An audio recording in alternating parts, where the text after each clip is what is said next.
एक ने प्रश्न भेजा, बोला, परमात्मा इसकी व्याख्या करो। बड़े भाग मानुष तन पावा। इसका तात्पर्य क्या है? एक चीज ध्यान से देखो तुम। अगर तुम एक कील में एक रस्सी लपेट लो और उस 2 मीटर की रस्सी और उसके दूसरी तरफ कोई भारी पत्थर बांध लो, तो तुम जहां कील को घुमाओगे वो भारी पत्थर और वो धागा उस कील की धुरी के इर्द गिर्द 2 मीटर का चक्कर लगाएगा। तुम यहां घुमाओ दिल्ली में या मुंबई में या अमेरिका में, वो कील के साथ बंधा हुआ है, उसकी धुरी कील ही रहेगी। और मैं क्या कर रहा हूं? मैं तुम्हें उसी कील के दर्शन करा रहा हूं। तुम अपनी कील को देखो, तुम किस धुरी के साथ बंधे हो। अगर तुम हिंदूवादी सोच के अनुसार बंधे हो तो तुम्हारी सोच उसी 2 मीटर का दायरा उसका चक्कर लगाएगी। मुसलमान की सोच के साथ बंधे हो तो वहां का सिख, ईसाई, बौद्ध, जैन, किसी का भी हो, तुम जहां बंधे तुम उसी 2 मीटर के कुएं के मेंढक बनकर रह गए। और मैं तुम्हारी वही कील उखाड़ रहा हूं। मैं तुम्हारे उसी कुएं की 4 दीवारी को तोड़ रहा हूं। उसी कुएं की 4 दीवारी को तोड़ दोगे तो पाओगे सागर में हो तुम। तुम इस पंक्ति का जो मुझसे उत्तर पूछ रहे हो, तुमने क्या सुना हुआ है उत्तर? तुम्हारे धर्मों के अनुसार से जिसने भी दिया होगा कुएं के भीतर बैठ के ये दिया होगा कि कुआं 2 मीटर का नहीं 2.5 मीटर का है या 1.5 मीटर का है। इससे क्या फर्क पड़ता है कि कुआं 5 मीटर का क्यों ना हो? है तो कुआं ही, सागर तो नहीं बन पाया ना। इसी कारण इसका तात्पर्य ना तो वो समझ पाए और ना तुम समझ पा रहे। कुएं से बाहर निकलो, फिर देखो पानी कितना विशाल है, वो सागर कितना विशाल है। इस पंक्ति का तात्पर्य यह नहीं था जो तुम मूर्खतापूर्वक जंगल में नंगे खड़े हो जाओ और जप तप करो या तप करके इस देह को सुखाने लग जाओ। ये धारणाएं आई कहां से? ये तुम्हें सिखाई किन मूढ़ों ने? यकीनन किसी भगोड़े ने ही ये सूक्त दिए होंगे। अगर किसी खुशहाल, आनंदित, प्रफुल्लित व्यक्ति से इसी सूक्त की व्याख्या करने को कहोगे तो वो कुछ और ही व्याख्या कर देगा कि बड़े भाग से मानुष का तन मिला है, तो इस मानुष तन का सदुपयोग करो, समाज की सेवा करो, लोगों की सेवा करो, अपनी सेवा करो, आनंद लो इस परमात्मा के बनाए हुए जगत का।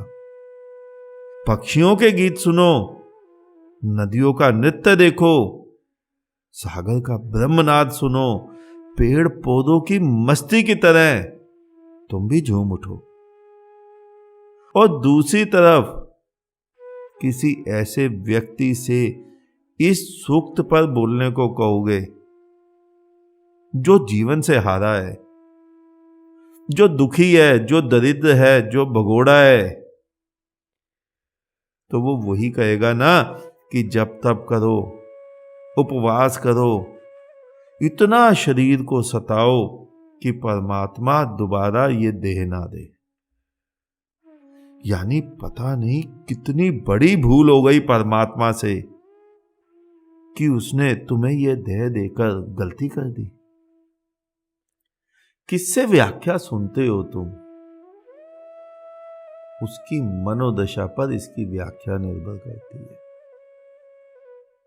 मानव देह का मानव मस्तिष्क का, चिंतन का विज्ञान अगर तुम कभी भविष्य में किसी बुद्ध ने खोज निकाला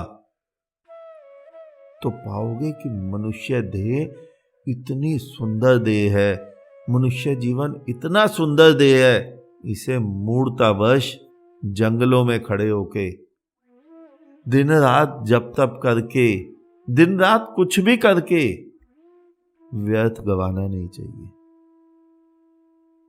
एक व्यक्ति दुखी है, शराब पी रहा है, वो दुख भुलाने की कोशिश कर रहा है और देह को, स्वयं को भूलने की कोशिश कर रहा है, और शराब में वो क्या कर रहा है। दूसरा व्यक्ति घर में बोर हो रहा है, दुखी है, उदास है, वो फिल्म देखने चले जाते हैं, वो स्वयं को भुला देता है, 2 घंटे के लिए उसी फिल्म का अंग हो जाता है। एक व्यक्ति उदास है, वो पत्नी के साथ, प्रेमिका के साथ सेक्स करने लग जाता है, वो स्वयं को भुला देता है। और एक व्यक्ति तुम सभी का धार्मिक, वो मंदिर में जाके राम राम जपने लग जाता है, मस्जिद में जाके अल्लाह अल्लाह जपने लग जाता है, गुरुद्वारे में वाहेगुरु जपता है, चर्च में जीसस जप लेता है। वो वहां जाकर स्वयं को भुला रहा है, अपने दुखों को भुला रहा है, विनती कर रहा है, हे परमात्मा मुझे भविष्य में दुख मत देना, मुझे भविष्य में ये देह मत देना। अंतर क्या है इन चारों में? कुछ भी अंतर नहीं है। चारों के चारों दुखी हैं, चारों स्वयं को भूले बैठे हैं और भूलने के कारण ही दुखी प्रतीत हो रहे हैं, और उस दुख को छोड़ने का उपाय भी स्वयं को भूलना ही मान रहे हैं। जबकि ध्यान, जबकि साधना, जबकि बुद्धों के उपाय वो स्वयं को भुलाते ही नहीं। वो जो भूला हुआ तुमने स्वयं को माना हुआ है उसको भुलाते हैं, और तुम्हें स्वयं को, जो तुम हो, उसको याद दिलाते हैं। तो तुम आनंदित हो, प्रफुल्लित हो, सुखी हो। यही तो जीवन है। ये जो पंक्ति तुमने सुनी है ना, बड़े भाग मानुष तन पावा, उसने जो बड़े भाग, भाग ये पंजाबी का शब्द है, भाग्य है। उसने, किसी मूढ़ ने इसको समझ लिया, बड़े भाग, बड़े बड़े भाग गए, तू भी भाग जा। ये भाग्य है, भाग्य भाग्य से मिला है। जब भाग्य से मिला है तो इसका सदुपयोग कर, इसका सुख भोग। मूर्तावश इसको तपाने, जलाने, सड़ाने जंगल में मत भाग, मंदिर में मत भाग, गिरजे गुरुद्वारे में मत भाग। इतना अच्छा सुंदर जीवन दिया परमात्मा ने, तुम मूढ़ों की भांति उसे सताने लग गए। वो उदाहरण तो तुमने सुना होगा, आधा गिलास खाली या आधा गिलास भरा। तुम इस जीवन में दुख देखते हो, मैं इस जीवन में सुख देखता हूं। तुम्हें जीवन दुखी नजर आता है, मुझे से जीवन सुख नजर आता है। क्योंकि तुमने अपनी कील गाड़ी हुई है अपने अपने धर्मों के प्रति, और मूर्ता भरे धर्मों के प्रति। अगर वो भी किसी अकलमंद ने लिखे होते, किसी बुद्ध ने गाए होते तो सही होते।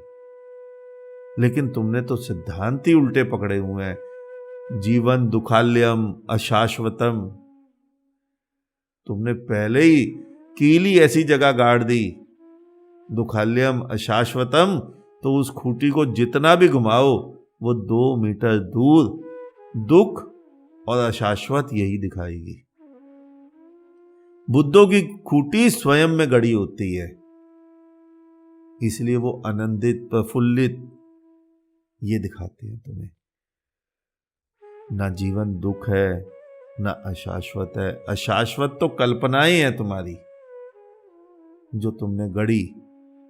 स्वर्ग जाएंगे, बैकुंठ जाएंगे, यहां से मरेंगे तो मुक्ति मिलेगी, मोक्ष मिलेगा, कुछ नहीं मिलेगा। जैसे दुखी यहां मरे हो वैसे ही दुखी आगे भी मरोगे। दुख से निकलकर 80 वर्ष तुम दुख में रहे, नरक में रहे, नरक से निकलकर तुम स्वर्ग चले जाओगे। तुम मूर्ख हो या प्रकृति को मूर्ख समझते हो?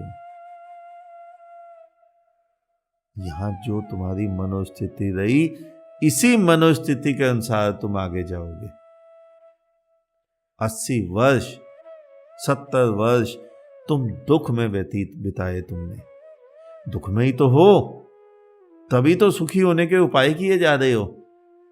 ये मंदिरों में घंटियां बजाना, आरती प्रार्थनाएं करना, मस्जिदों में जाके नमाजें पढ़ना, ये तुम्हारे दुख को ही तो दर्शा रहा है कि तुम दुखी हो। जो सुखी हो गया, जिसे परमात्मा खुदा कण कण में नाचता गाता दिखाई दे गया, जर्रे जर्रे को महकाता दिखाई दे गया, वो खुदा को ढूंढने कहीं और जाएगा, मस्जिद जाएगा, मंदिर जाएगा, गिरजे गुरुद्वारे जाएगा? नहीं, ये तुम्हारी दुख की ही निशानियां हैं। तो बड़े भाग मानुष तन पावा, इसका तात्पर्य है अगर तुम हिंदुत्व की खूंटी में बांधकर लगाओगे तो कुछ और निकलेगा, और किसी बुद्ध के पास बैठकर लगाओगे तो कुछ और निकलेगा। आज इतना ही, शेष किसी और दिन। अंत में चारों तरफ बिखरे फैले परमात्मा को मेरा नमन। तुम सभी जागो, जागते रहो।